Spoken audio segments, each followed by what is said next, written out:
it's very nice that our driver Carlos was saying that this hotel is the #1 hotel in the city, and it's actually used by all the famous celebrities. They love to stay here. It's also conveniently located near the theater whenever they have their famous film festival.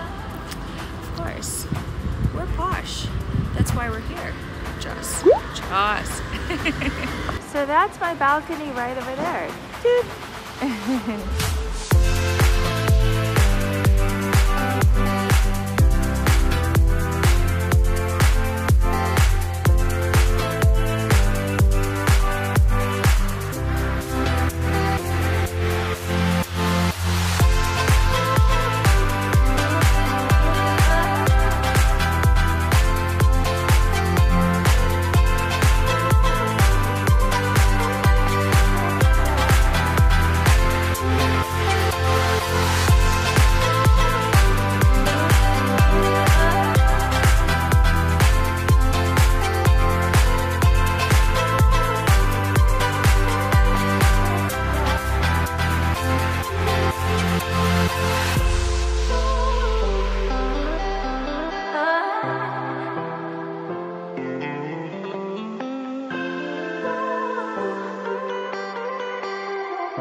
So sometimes the universe has a way of really working itself out. Sometimes it will direct you to places where you think, really? Am I supposed to be here? And then bam, something opens. When one door closes, another one does. Literally.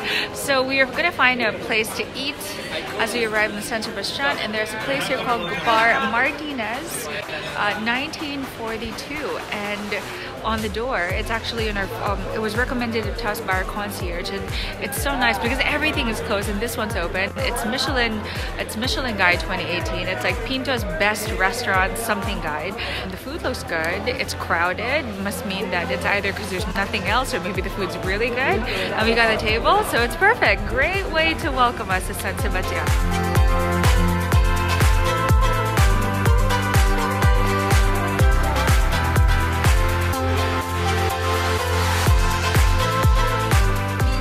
So we're at this place called Betty Thai, and it's one of the few places that are open. It's also packed, it's brightly lit, looks good, lots of people drinking, and I love sardines, like I love sardines. So I got this one.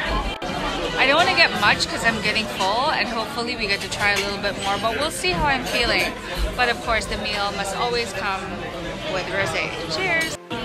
So we've actually decided that this is much better than the Michelin star one. And hey, maybe we have bad days. Maybe today was a good day and the other one was a bad day. But the other one's fancier. At least we got to experience both worlds, so to speak. And as much as I want to try more restaurants, I just cannot. I'm so full. We have an early day tomorrow. And I think this is why I know I cannot live in Spain. I'm gonna get so fat from all the tapas.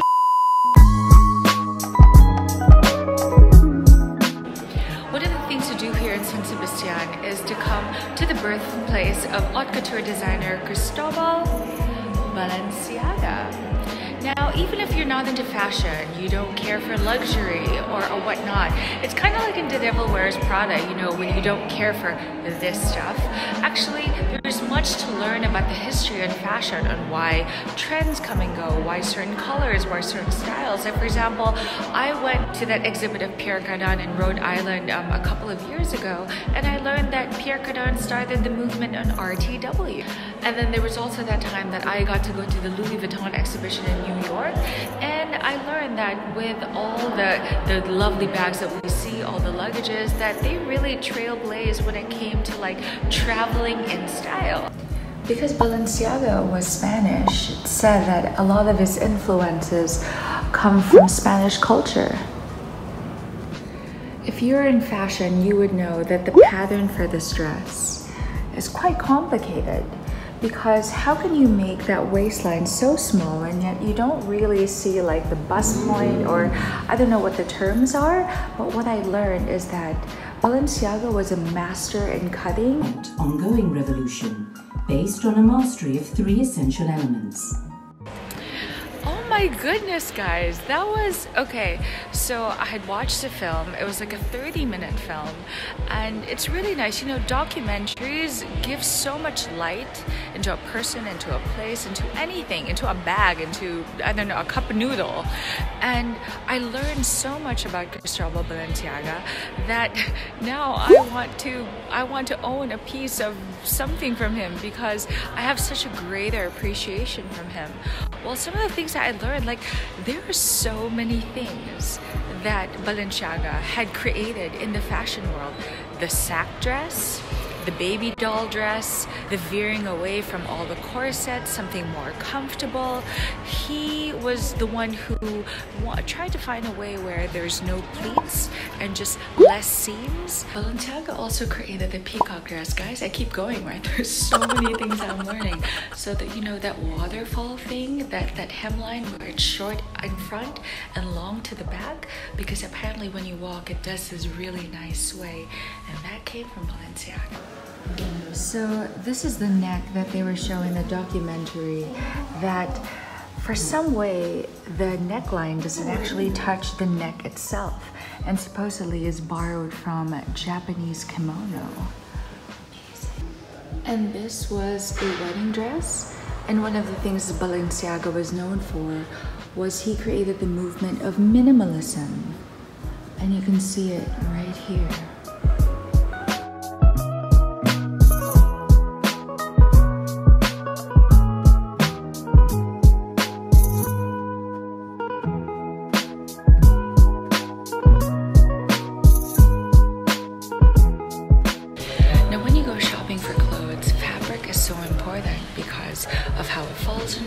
How it keeps you warm, how it keeps its structure, and so on and so forth.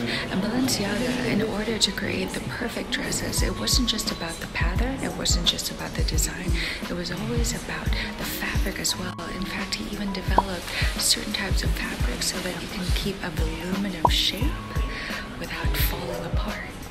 Isn't that amazing? Looking at his designs, how he tried to veer away from such a tight body, I'm actually thinking that my jacket is probably inspired from Balenciaga as well. How the shoulders are not like super at the top, and it's not like form-fitting in my waist. I love you, Balenciaga. You are so cool. I learned so many things about fashion history in like 30 minutes and in this place, so thank you. Everybody knows I love my hats. I love my hats. Actually, wow, I didn't know that Balenciaga also created or invented the pillbox hat. What? Take a look at that lady over there. And take a look at her over here.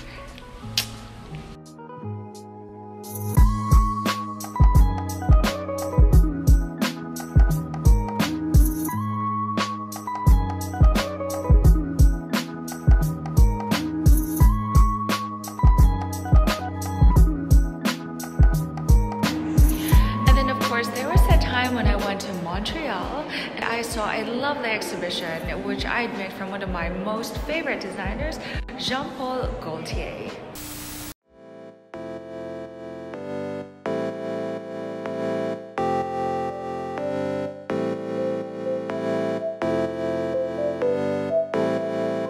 All over Montreal, there's just art everywhere because of that 1% art law, where every public building should be able to allot 1% of their budget to art. And while public establishments did it, the whole town just decided we're gonna do it too. The whole city decided to do it because it does bring in visitors, it brings in money.